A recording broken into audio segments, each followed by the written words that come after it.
going forward, to me, I think that, Biden is literally unveiling a hall of fame of corporatist, warmonger neoliberals. It's actually like the arrogance of it I didn't expect. I thought they'd sprinkle in maybe one or two progressives, hold the keys kind of positions. But to me, what is the path? Because I'm beginning to hear from more and more people when I'm on the streets, when I'm covering protests and this and that, people are starting to prepare for outside of electoral politics strategies. Really, really doubling down on let's get more people unionized. Let's not just strike against Amazon for one day. Let's do it for a week. Let's do it for a month. Do you see that the progressive movement needs to not only focus on, congressional Senate leadership, but maybe use this terrible pandemic to our advantage? There's a whole lot more people struggling than before the pandemic, not just progressives. There's a whole lot of people that have nothing left to lose. Isn't now the time to try and build a movement of economic protest? So one of the criticisms I hear launched at me often in our show, Jimmy Dore Show, is that we don't have any solutions, that we're just critics. And I've have plenty of solutions. The first one, of course, is ranked choice voting. The second one would be direct action. I have a strike page at my website. We've had union leaders, organizers, we've Christian Smalls from Amazon, all kinds of people on our show advocating, people from Portland, international workers unions, all kinds of people. That's another solution, right? So direct action, that's exactly what you're talking about. And that's exactly what we need. And then the third thing would be a third party, which I've stuck my chin out for a long time saying we need to. I've advocated for that. I voted for Jill Stein in 2016, and I certainly didn't vote for Joe Biden. So those would be the three things, and I'm doing what I can to help build a third party. Nick Branagh's doing most of the work, and he's got great people with him.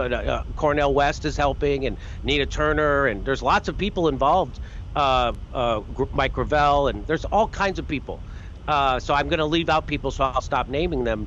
But I agree with you. I think direct action, and I think a third party. And it obviously running progressives inside the Democratic Party is not working at all because everything gets worse every day.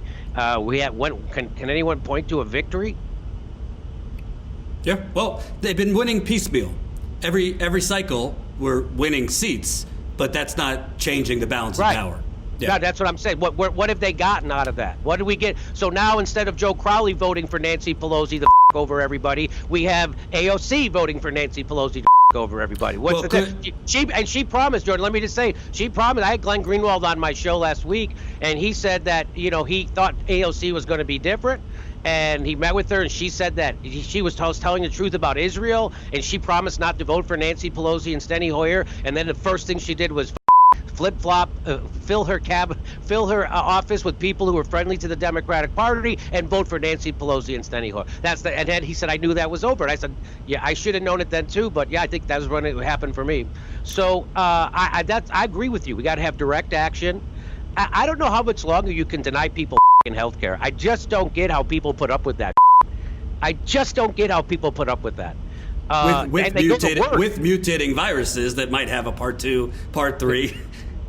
And so the pandemic did prove, Jordan, that the essential workers are not hedge fund managers or Wall Street executives. They are the people who work at Amazon. They are the people who work at the grocery stores. They're the people who work at UPS. They're the people who work at the hospitals. These are the essential workers. And if here in California, our grocery stores, Ralph's, everybody has a Ralph's in their neighborhood, they go grocery store. If the Ralph's closed down, believe me, it would shut down the state and would happen. They have so much power. And so I agree with you. The union, I've had lots of union organizers on my show, lots of videos out there. I'm not smart enough to know how to do something like that, but I give anybody a platform who wants to do. Why wasn't Bernie using what we need is a general strike?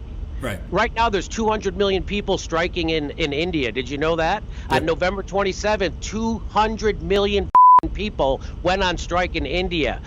Did you hear about that in the United States? You did not hear about that. And I wonder why. It's because your media is bought. Well, it also, I think it's a domino effect, because why was the Yellow Vest movement in France successful in getting some concessions from Macron? Because they have health care. So they're not gravely afraid to protest. If they lose their jobs, so be it. They'll find another one, but they have health care. So I think that is a major source of power that the Wall Street and the corporate, the United Corporations of America, I call it, keep over people. It's not just depriving them of health care, it's scaring the living out of them from protesting, because you'll be left, on the street with no insulin or whatever it is. I'm not smart enough to understand why this is so hard. I guess the answer is obvious. Why can't... I remember after Donald Trump got elected, I turned to Cenk Uygur, I was still at the Young Turks, and I said, let's do something concrete. And he said, what? I said, let's unionize all the Walmart workers in California. Let's figure out how to do it, and let's fucking do it. And he had other ideas, so we never joined forces on that. And I just still don't understand. I mean, I get why, because they'll, it's hard. They'll kill you. They'll build that. There's, they're hiring Pinkertons. Right. And shit. I get how they push back against union. They'll fire people. They threaten people's jobs, and those are the people in desperate situations. I get that's how they. But you would think there'd be some kind of charismatic leader that would come along to be able. Well, in Texas, when the Walmart meat packers unionized, Walmart got rid of meat packing in Texas. That's just what they did. So that's how they're willing to play rough like that. But I'm telling you, if the UPS driver or how. And here's the thing I don't understand. So we got to keep doing these lockdowns for COVID. Why is it that a sporting goods store has to lock down, but Amazon doesn't? Because a sporting goods store would have 10 people inside of it, but Amazon has 1,000 people inside their warehouse. Why do they get all that sporting goods business, but the guy who with the small business has to shut down? And if you're going to make that guy with the small business shut down, you got to take some of those profits from Amazon and give it to that guy, because that's not a fair economic system you're using right now, and we need to have so do you see what I'm saying, right? Well, because the sporting goods store didn't pay off every level of government.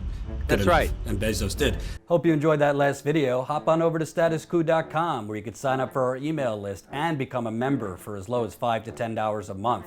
Membership is how we grow. That's statuscoup.com/join. And remember, join our email list so we can grow the revolution with you.